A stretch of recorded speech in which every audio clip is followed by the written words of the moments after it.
Guess we'll start with last week. I'm really proud of our football team going on the road, um, getting another big win. And anytime, especially in conference, you get an opportunity to go on the road and get a victory like that. I thought our guys, with everything, all the changes and stoppages and things that we've been through, and really hadn't been on the field in 3 weeks. I thought our guys really handled their business extremely well. I thought we started well both sides. Um, had a couple of things early in special teams, and then everybody kind of locked back in. And I thought we played a tremendous game, kind of feeding off of each other. It was good to see, defense go out, get a great stop early, offense take the ball down, get points early. Those are things that we've been really focusing on and concentrating on over this kind of 3-week period that we've had. And it's good to see guys go out and execute like that. Very proud of a lot of young men that stepped up. We had several starters out, guys stepped in and played extremely well. It was good to get them that experience. It was good to get them in games and to see them kind of react and play the way that they did. So I was very pleased with that side of it.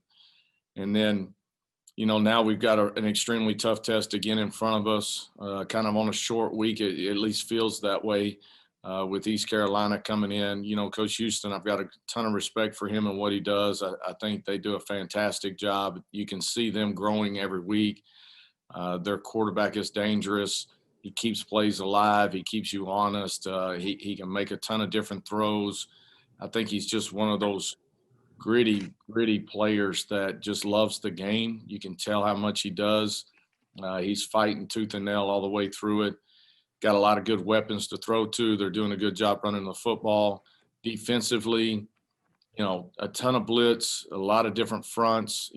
They're keeping you guessing all the time. So we really got to get locked in this week and get a good plan together and get our guys to play at the level that we know that we need to play at. It's great to finally get to be at home. I think I saw a deal last night on the radio with Bruce. I think it's been 341 days since we've played a home game, which is crazy when you think about it.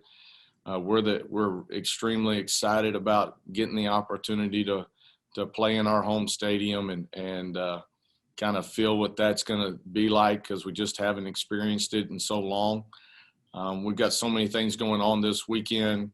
The legacy game, which we are all tremendously excited about. And I want to give a shout out to, Shanae. Coach Fletcher has been fabulous as far as all the things that he has done within our community and within our program, and really kind of heading this project up and done just from a sacrificing of time and things that you can't even describe. Appreciate everything he's done. Our university for stepping out and really supporting this project with us. And so it's going to be a fantastic weekend. It's going to get on us pretty quick, but we're excited about it. Questions for Coach? Coach, how's it feel hopefully finally to get a couple of weeks in a row of games and feel like maybe you're getting into the season a little bit more than all these starts and stops? Yeah, we really haven't had like the traditional week yet, because again, we played on Friday, we're playing on Friday again. So it's still not your normal, hey, Saturday we play, Sunday we're going to do this, Monday we're going to do that, and all of that. But this is about as normal as we've been up to this point. So we're excited to have another game right here in front of us and the opportunity to get back out on the field, keep improving and playing. Coach, probably for the first time since almost everybody on your roster has been around, they're probably really getting patted on the back a lot, whether it's social media or just people they know or whatever. Do you, we hear coaches talk about being concerned about that sort of thing all the time. Do you think this group's just too focused and too hungry to worry about that very much? Or do you address that with them that, hey, now that you're starting to hear some good things, don't necessarily buy into all of it or put too much stock into it?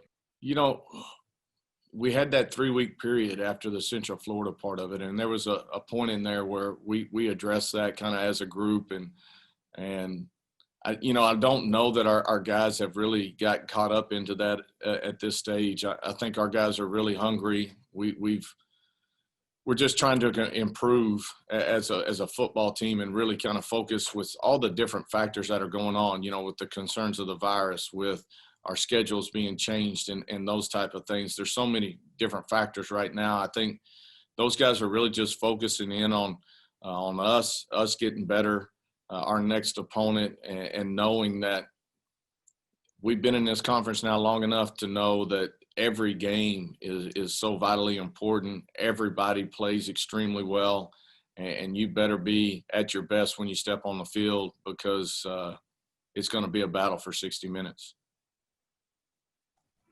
Hey, It's Coach, definitely. Go ahead, Morgan. I was going to follow up off your question, Caden. Also, Coach, they turned the lights on for me today. Hey, I'm glad you got released. You can kind of to go off Caden's. Is there like maybe a flip side to where maybe positive attention or maybe them hearing some positive noise can maybe be a benefit to the team? People like to throw the word around swagger a lot. Maybe does that kind of help? Maybe rather than blocking out all the noise sometimes? Yeah, I think for us, we want to continue to grow in confidence as a football team. And I think we're showing some signs of that. I think the leadership on our football team has allowed that to happen.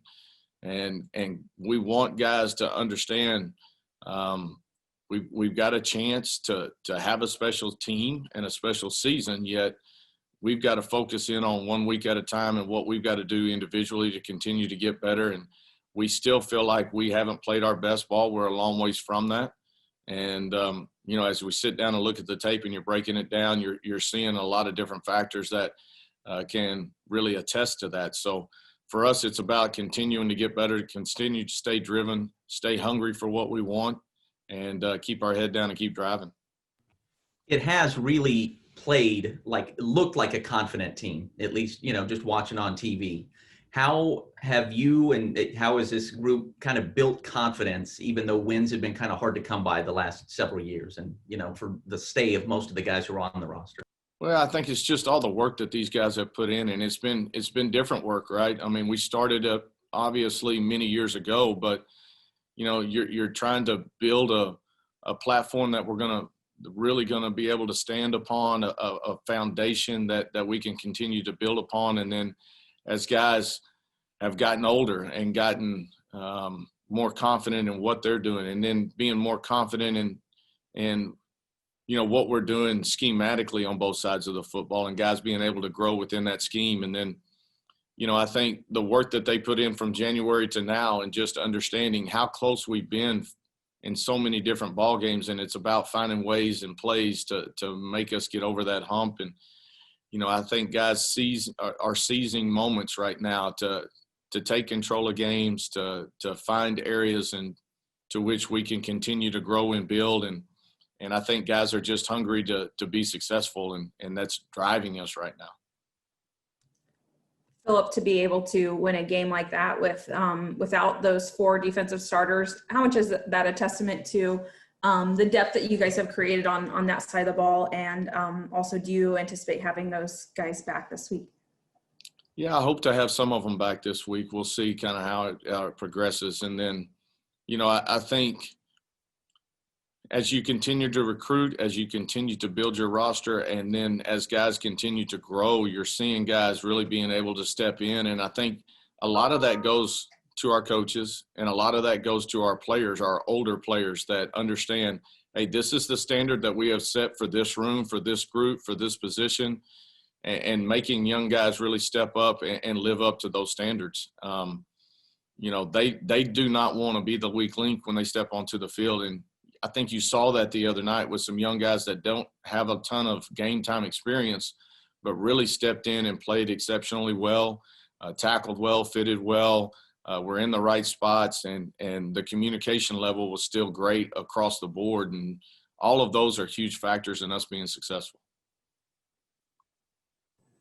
Coach, this will be your latest in the calendar year home opener since 1918. That season was affected by a different pandemic and a world war. But when you think about, more than 100 years, what goes through your mind? It's really one of those things that makes you kind of just take a deep breath and sit back in your chair, because you're talking about 1918, right? And then when you start looking at the kind of the circumstances around it. I think that was the Spanish flu pandemic that was going on. We're in a pandemic right now, and there's so many correlations between the two. And, you know, you look back and at least for me, I'm wondering, like, how did that head coach at the time, I don't remember who it was. Maybe I think somebody told me a Miller or something like that. I don't know. But, I mean, what was he thinking, and what was, you know, some of the things that he's going through trying to get things ready. So I know it's been crazy for us, but we're just excited to get the opportunity to play at home. And that's not one of those records that I really wanted to break, right? You know, breaking that record wasn't real high on our list of things. So we're just happy to get to play at home. Philip, I don't suppose there's any 1918 game film you can show the guys sitting around the New England? I don't think so, but the one guy that might have it would be DT. Not saying DT was born in 1918, or Bruce, because, you know, Bruce was pulling out some facts last night on the radio, and I'm like, he said he found a lineup card or something, and I was like, how is that even still around? I don't know. There's things over there in the maybe gym that may have gotten lost, but Yeah. I don't know about the game film part of it. Hey, I wanted to add. No game film guys that we know of, but Arthur Smith was the head coach for 1 year, and they went 1-2, and he put out a press release that explained why they only played 3 games. So, What was the one win? Just out of curiosity. oh, see, you're going to ask me that. Where's my press guide? I think they actually opened up the season with Oklahoma State, though. They opened up the home season at home against Oklahoma State, and that wasn't until the 23rd of November. So we got a ways to go, guys. 23rd of November, Oklahoma State. The one win was against East Central. There you go. Whatever that was. Already own the record for most wins at TU during a pandemic. That's yours. All right. That one, I'll take that one. I appreciate it. All right. Hey, Philip, I wanted to ask you about Zaven. Can you put in perspective how well he's playing right now?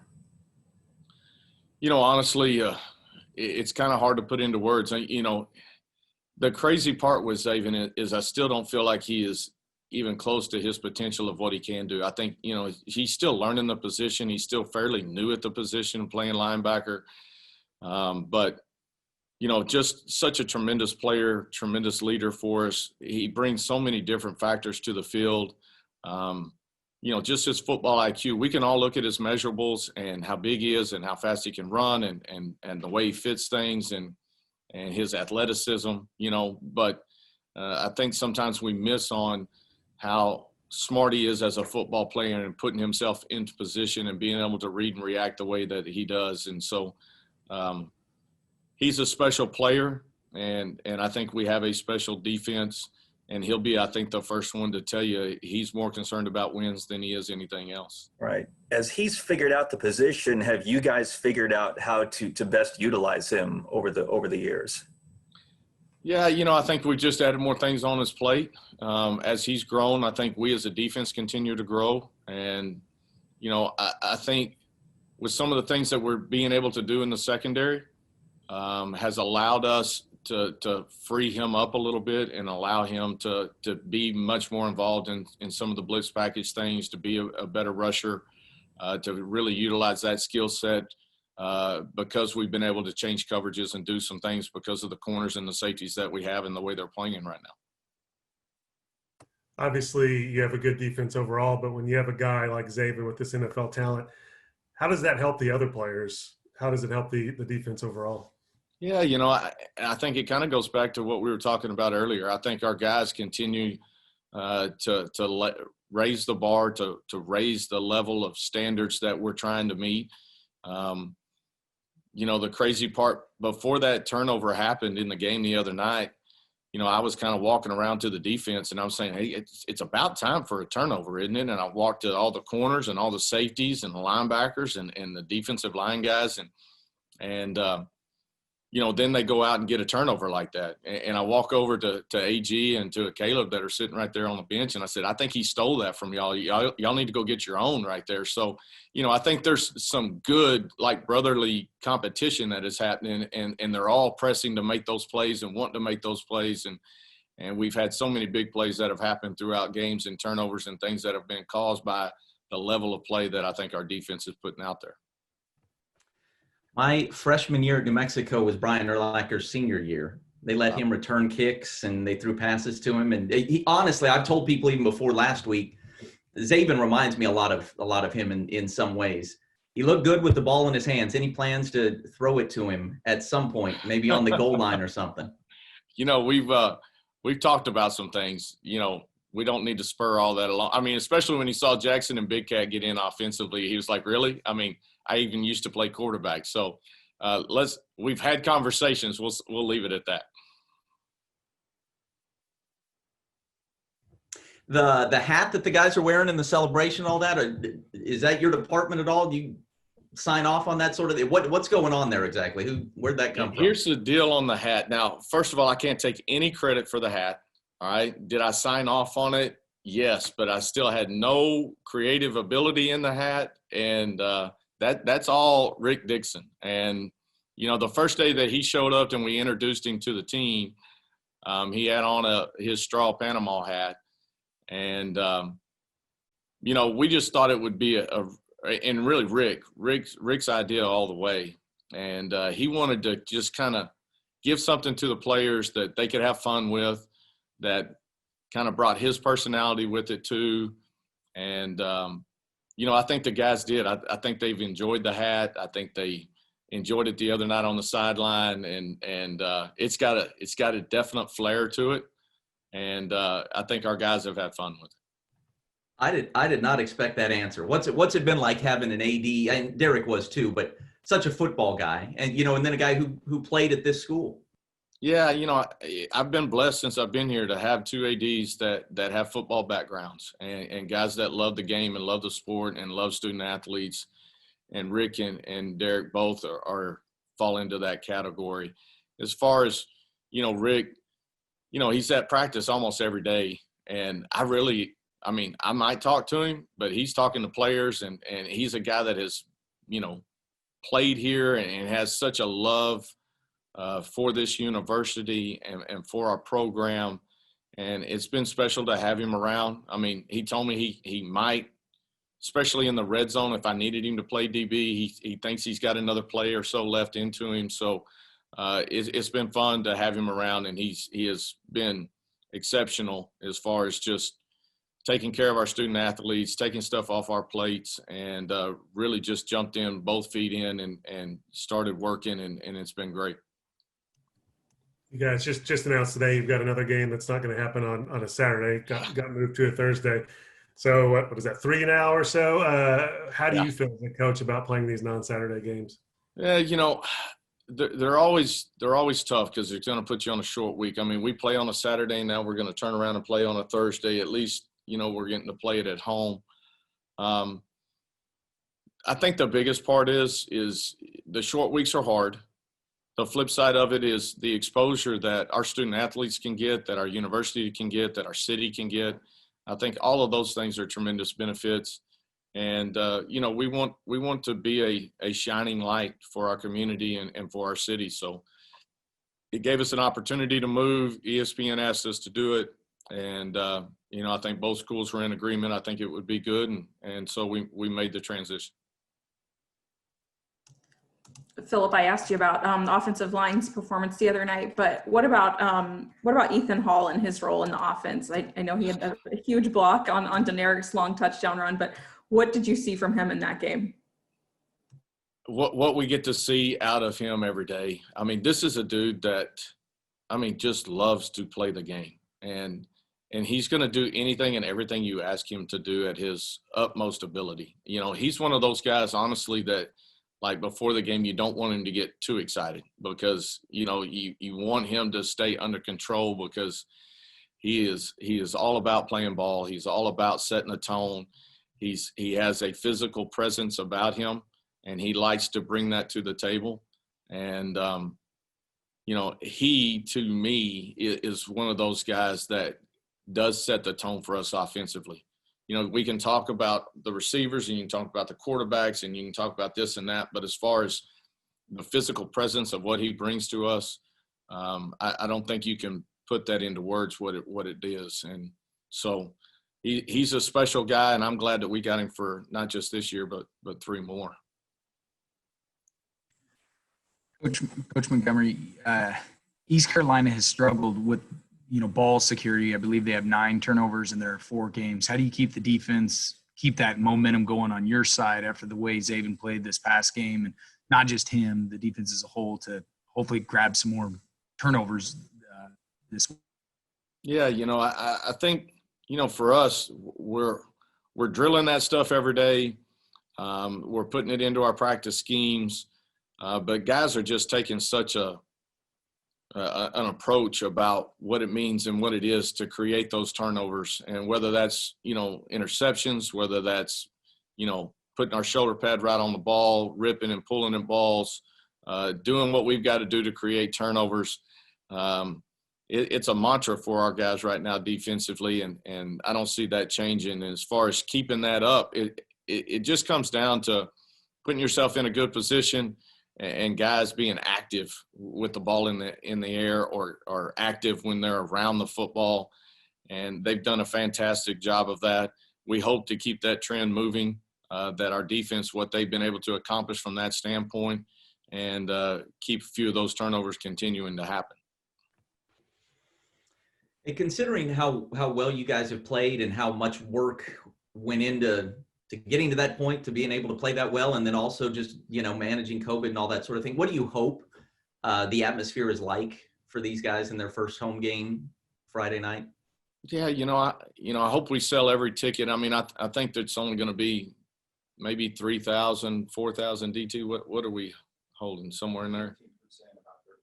About 3,900. So I hope we have 3,900 people here, and I hope they are all masked up and safe distanced, and we do all the protocols that we need to do to keep our university and our city and our student athletes and everybody safe. But to have home fans, to be able to really represent them and have them encouraging us. We've been on the road for a while now, and to have that home presence will be extremely special for our guys. And with all the things they've gone through and all the work that they've put in, it would be great to see our home fans really show up and support our football team. Last one for me, the anniversary of the win over Notre Dame, the 10-year anniversary is Friday.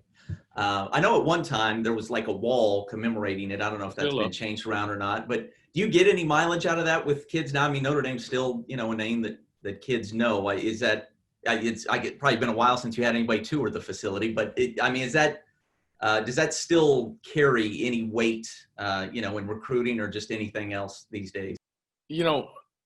We've always tried to, as a coaching staff, to make sure that we're bringing the history of the game, and especially the history of the game at this university, to the forefront of our recruits and to our players. And so that wall is still up. And we get to talk about it and visit about it.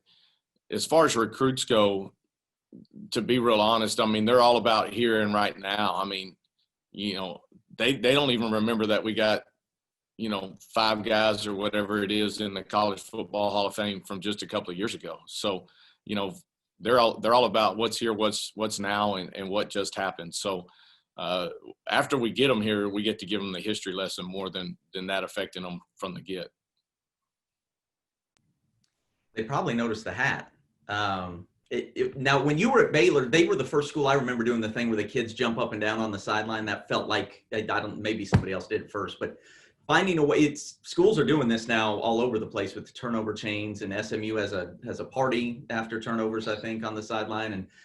But just, is that, I would imagine something you endorse, the kids for the few moments or whatever to celebrate, get as creative as we're allowed to get and have at it, whether it's a hat or party poppers or whatever. Yeah, I think, it's just about celebrating a big play, right? And getting to have a little fun with that. And you put in a ton of work to get those moments, right? And so I think it's great. I think it's fun for the kids. You don't want to get too crazy with it, but you want to have fun with it. And it's just like wins. Wins are special, and you need to enjoy every win that you get, because they are very hard to come by. And so Don't take them for granted. Don't take turnovers for granted. Don't take touchdowns for granted. So enjoy those, celebrate them, and then lock back in and get ready to go again. So, whether it's a turnover chain, whether it's the hat, whether it's the party poppers or whatever yours might be, let the kids have fun and enjoy the experience, and then let's line up and get ready to play again. All right. Anything else for Coach? Coach, have you thought about a yoga team pose after a celebration? Yoga team pose. Well, Mama might like that, but I don't know that any of the guys really want to get into, Warrior 2 or Crow or Pigeon to celebrate. Yeah, that might intimidate your opponents like no other. Well, we'll put it up on the drawing board and see what happens. Sounds good. Thanks, Coach. Thank y'all. Appreciate it.